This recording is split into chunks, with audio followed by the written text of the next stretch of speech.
The monk who sold my Ferrari. कभी कभी आपकी लाइफ की जो खुशियां होती है ना वो कोई और आपसे छीन लेता है। जरूरी नहीं है कि मॉन्क अपना ही फरारी बेचे। That monk have potential to sell your Ferrari too. जैसे समय रैना की फरारी रणबीर अलाहाबादिया ने बेची, वैसे ही कभी कभी हमारी लाइफ की जो फरारी होती है ना उसका कंट्रोल किसी और के हाथ में होता है। अगर एक बार आपकी फरारी बिक गई तो आप खुद से इतना ज्यादा अकेले हो जाओगे जहां आपकी परछाई भी आपका साथ छोड़ देगी। समय रैना की कहानी भी ना कुछ ऐसी ही है। एक 28 साल का लड़का अपने बुरे टाइम में बहुत हाथ पैर मारे कि कोई आकर उसकी मदद करे, कोई किसी भी तरह से उसको इस सिचुएशन से बाहर निकाल दे, लेकिन सब ने उसको साइड कर ध्यान से दिया। सुनो, जब किसी की लंका लगी हो ना, they don't want advice, they want a hug, they want you to say कि water, you want water, how are you feeling, ask, don't give. Hug दिया सब दोस्तों ने, मेरे सब मैसेज यही कर रहे हैं। एक कहानी है कि जब नाव डूबने लगती है तो नाव को बचाने वाले बहुत कम होते हैं, लेकिन वहीं किनारे पर खड़े होकर मल्लाह की गलती निकालने वाले 100 लोग होते हैं। उस समय समय रैना के दिमाग में भी हजार चीजें चल रही होगी। ये क्या हो गया, कैसे हो गया, आखिर इससे बाहर कैसे निकलूं। समय रैना को इस चीज का अंदाजा भी नहीं हो रहा होगा कि आखिर उसकी फरारी बिकी कैसे, और जो उसकी फरारी बिकी है वो उसकी सालों की मेहनत थी। ईंट से ईंट जोड़कर उसने अपने फरारी को चलाया था, और ऐसे एक रात में सब खत्म हो गया। लोगों ने मिलकर समय की रोशनी कुछ ऐसी छीनी कि उसको अपनी परछाई से मिलने तक का मौका नहीं मिला। नफरत और जलन का सांप इंसान को इतना जोर से डसता है कि उससे किसी की भी खुशियां देखी नहीं जाती। हमें लगता है कि हमारा दुख सबसे ज्यादा बड़ा है, लेकिन बहुत सारे ऐसे भी लोग हैं जो रोज नई नई मुसीबतों से गुजर रहे होते हैं, और उनका दुख हमारे दुख से कहीं ज्यादा बड़ा है। दिल में हजार पहाड़ों के जख्म लिए हुए जब तुम्हारी आंखें नम होने लगेगी, जब तुम थकने लगोगे, चारों तरफ से जब तुम मुसीबत से घिरे रहोगे, उस टाइम में भी अगर तुम्हारे चेहरे पर मुस्कान है, that's what make you man. किसी लेजेंड ने कहा था कि जब तक तुम अपने मुसीबतों पर, अपनी कमियों पर, अपनी खामियों पर हंस नहीं देते, तब तक तुम एक मर्द नहीं बन सकते। Never break your character. नाटक रुकना नहीं चाहिए, भले पूरी दुनिया आपके खिलाफ हो जाए। उतना डाउन फेस आने के बाद भी समय रैना ने अपना कैरेक्टर ब्रेक नहीं किया, क्योंकि टाइम और लोग किसी के लिए नहीं रुकते। तो हमें खुद से ये सारी चीजें एक्सेप्ट करनी चाहिए। And fuck everything, fuck your problem, your anxiety, your depression, your failure, your success, fuck everything. It doesn't matter कि तुम कितने हिस्सों में टूटे हो। जस्ट क्राई हार्ड एंड से this to shell pass. Life आसान नहीं होती, और अनएक्सपेक्टेड अनवांटेड कैरेक्टर लाइफ में आते रहेंगे, क्योंकि आपने खुद को तपाकर इतना ज्यादा चमकाया है। हर कोई आपकी चमक की रोशनी में बैठना चाहेगा, उस पर अपना रोटी सेकना चाहेगा। जैसे समय रैना के चमक में शक्तिमान ने, झंडे वाले लोग ने एंड सीएम ऑफ आसाम ने भी रोटी सेकी थी। जब आपके साथ बुरा होने लगेगा, हर कोई आपके पीछे हाथ धोकर पड़ जाएगा। आपको पीछे खींचने के लिए लोग अपना जी जान लगा देंगे। लोग आपसे कहेंगे कि जिस रास्ते पर तुम जा रहे हो वो रास्ता कहीं नहीं जाता, उसका कोई मतलब नहीं है। You should ignore them and take a deep breath and fuck everything. You born in this universe. तो ये आपकी कहानी है, ये कहानी के कैरेक्टर, राइटर, डायरेक्टर सब कुछ आप हो। ये आपके हाथ में है कि आप इस कहानी को किस तरह से आगे ले जाना चाहते हो, किस तरह से खत्म करना चाहते हो, किस तरह से लिखना चाहते हो। तो अगर आप अपने आप को लेकर, अपनी कहानी को लेकर एकदम श्योर हो, देन बर्न योर शिप। लेकिन अगर कहीं लोगों के बीच या लोगों के सामने आप थोड़ा सा भी डगमगाए, लोग आपको नोच कर खा जाएंगे।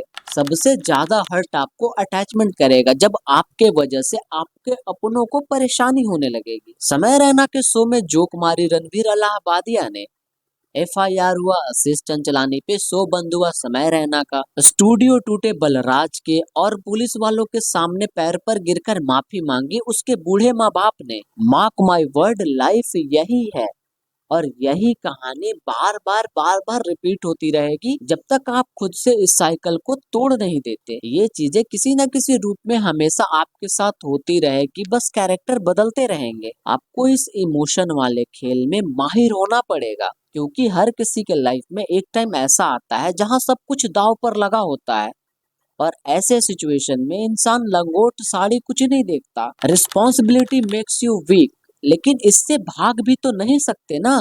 जिनकी जिम्मेदारी आप अभी ढो रहे हो उन्होंने अपने लाइफ का एक बड़ा सा अरसा आपके लिए खर्च किया है, आपके लिए अपनी खुशियों को कुर्बान किया है, आपके लिए अपनी फेवरेट कपड़े नहीं खरीदे, आपके पढ़ाई के लिए पैसे बच सके, इसके लिए वो इंसान बस के धक्के खाते ऑफिस जाता है।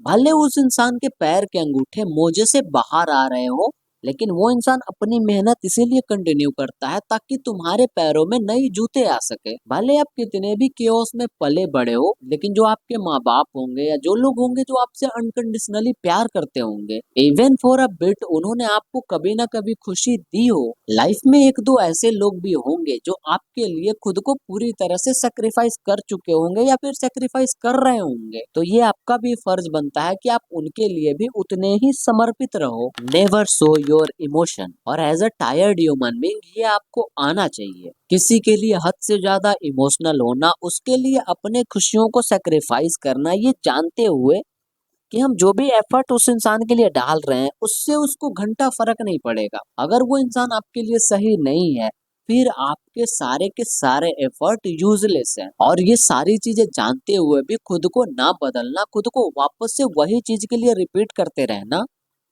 ये आपको हमेशा हर्ट ही करेगा। मुझे ये पता है कि अगर मैं बिजली के तार को छूऊंगा तो उससे मुझे बहुत तेज का करंट लगेगा। ये जानते हुए भी अगर मैं उस बिजली के तार को समय रहते नहीं छोड़ूंगा तो उसमें मैं खुद जल कर मरूंगा। आप गलत इंसान के सामने अगर अपना इमोशन दिखाओगे, गलत इंसान के सामने अपने आंसू को टपकाओगे, तो ये दुनिया आपको फायर का टैग दे देगी। भले वो आंसू आपके लिए कितने भी मायने रखते हो, लेकिन वो अगले इंसान के लिए पूरी तरह से पॉइंटलेस है। फिर आप समाज के बनावटी चोचलों में ना फिट नहीं बैठोगे, और ये समाज आपको चाय में गिरे हुए मक्खे के जैसे निकाल कर बाहर फेंक देगा। और यही रियलिटी भी है। किसी और पर जुल्म करना बहुत ज्यादा गलत है, लेकिन खुद के ऊपर हो रहे जुल्म को सहना भी बहुत ज्यादा गलत बात है।